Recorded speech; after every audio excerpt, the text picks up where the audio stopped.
Good day. Welcome to the Talk It Out podcast with Neal Bailey-Harper. I am Neal Bailey-Harper, and I'm here today with Don't Tell Me That You Love Me. Hey, again, I hope today finds you well. I hope you're good in your spirits, good in physically, good mentally, and getting on with your life. Um, I want to talk now about how we, okay, I think we become very careless with words. Um, I had become very careless with words. And I'm the kind of guy who I'm kind of particular about certain things. So when I say, don't tell me that you love me, I mean it. Because love is one of those words that we throw around carelessly. Just like we've come so, how many times have we called somebody and we say, hey, can you get right back with me? Or you get back with somebody and it's like, that's amazing. No, it's not. Or you call somebody, that'll be great if you could do this. No, it's just, no, it's not going to be great. It's just something to do. But we throw around the word love very carelessly. First thing, and I'm not even talking about a relationship. Okay, I am going to be talking about relationships, but not right now. But first thing is, what is love? What is love to you? If someone tells you they love you, what does that mean? Are they saying it because they know you? Are they saying it because they love the idea of you? Do they even know what love means to you? See, that's the thing about love I've always been kind of big on. If you tell me that you love me, you got to know me. You got to know what I love. Because when we tell someone we love them, or if I tell someone I love them, I am prepared and I understand that what you love or some things you love may have absolutely nothing to do with me. It's like a blessing. I can bless you with uh, money. I can bless you with time. I can bless you with many different things. What you do with that blessing might have nothing to do with me. That's my choice. That's my understanding.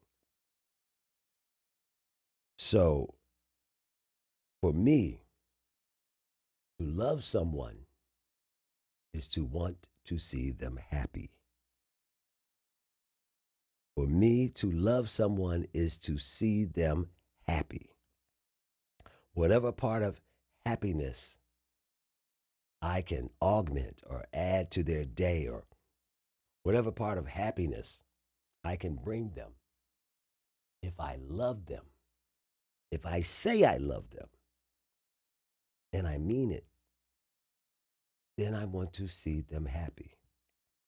Now, and again, this varies with relationships, okay? Um,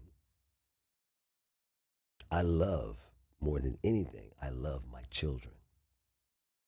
And over stages of their life, that love has only grown, but it's also shown in different ways. I love my kids when they were teenagers. I want to see them happy, but I'm not going to. I I I can adjust the levels of happiness because being happy, I'm also their father. So I have to think about more than the immediate moments. I got to think about foundational love. I got to think about putting things in their spirit over a period of time that something off the cuff won't throw off. Let me give you an example.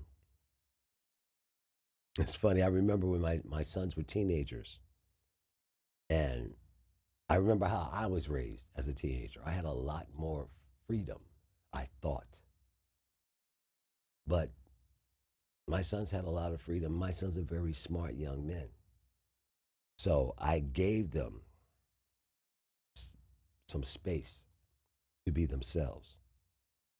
But that space was based upon agreements that I love you to do this the right way. And if you love me back, you will respect that and do it the way I ask you to. So if I told my sons it's okay to hang out until 1 o'clock and at 1:10 they're not home, I still love them madly. But I got to get up out of bed. I got to go to that front door. And I'm not having any kind of confrontation other than letting them see me. I let them see me. Because in my mind, in my heart, in my spirit, the first thing I am without saying is, I'm happy they're able to get home. See, I could be mad as all hell. I could be all upset. I could be pissed. But I'm not showing that because I'm happy that they are home. But I also know as a parent that because I was in the same position as a child, when you go out and you have a great time and you bust your curfew a little bit, you're not enjoying those thoughts, or you are enjoying those thoughts all the way home until you get there, until you see that parent who held you to a standard to come home at a certain time. I got home at 2 o'clock and I was supposed to be home at 1 o'clock. I could have had a wonderful time. But once I see the face of Miss Ellie at 2 o'clock, I'm forgetting about what happened the 5 or 6 previous hours because I, in my great time, took advantage of her trust, took advantage of her love. Okay? That's a different kind of love. Your love for your children, from my standpoint, never stops growing, never stops evolving. As grown men, grown women, they never stop being your children. Relationships are different kinds of love. Okay? Again, if I love you, I want to see you happy. Even if that happiness has not as much as I might want, even that happiness has not as much to do with me. See, the mythology of it is I could tell you I love you, and then you'll tell me you love me back. Doesn't have to be that way. I can tell you I love you, or you can tell me you love me. And in some instances, it might be a very awkward pause because I might not know what you telling me you love me means. See, there have been situations in my life where I was much younger and a female friend would call me every other hour of the day just to tell me she loved me. 10 times a day she'd want to talk because she loved me. Had to see me every other day because she loved me. That's how she loved. I don't see that as love. That's not how I like to be loved. That might be how she likes to love. That's how she sees love. That's not how I like to be loved. So if you really want to love me, you really got to know a little bit about what I love or what I consider, what I feel is love. And I wonder how many of us are honest enough in our relationships to tell the people who love us or who say they love us what it is you love, how you like to be loved. Um, I also believe that relationships that grow, some relationships or you might spend 2 to 3 days a week with whoever it is you love or whoever it is you're with. See, let me say something else too. There's nothing wrong with like. There's nothing wrong with a healthy like of somebody or a healthy really being cool with somebody. Because many times we spend relationships with people 3 days a week and they are great. And we think we're in love. So those 3 days turn to 7 days. And when 3 days a week turns to spending 7 days a week, it might not have anything to do with love, but it might change the dynamic on the person you enjoy. All relationships don't have to go from 3 days a week to 7 days a week because you love somebody, because somebody loves you.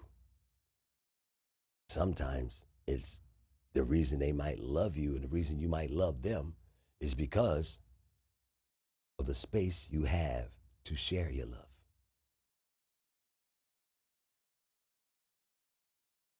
If I tell you I love you, it's because I love you.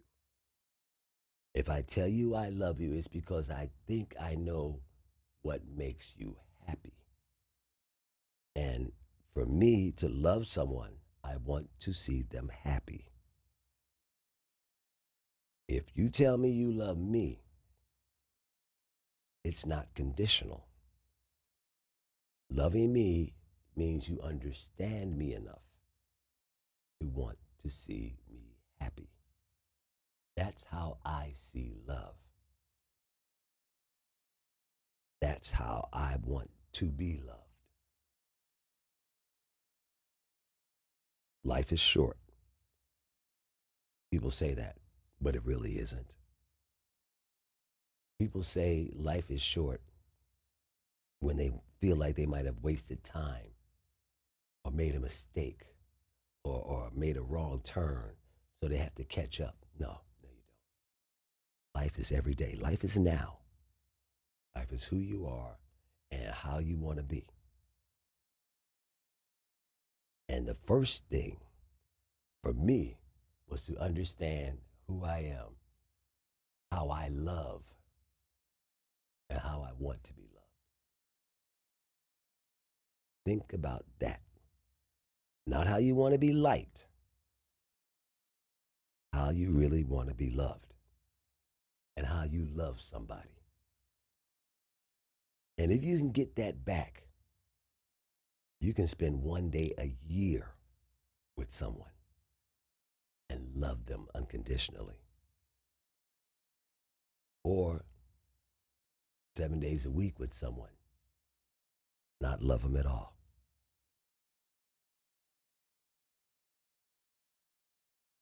Don't tell me you love me. Love me. Have a blessed day. This is the Talk It Out podcast with Neal Bailey-Harper. Talk to you soon.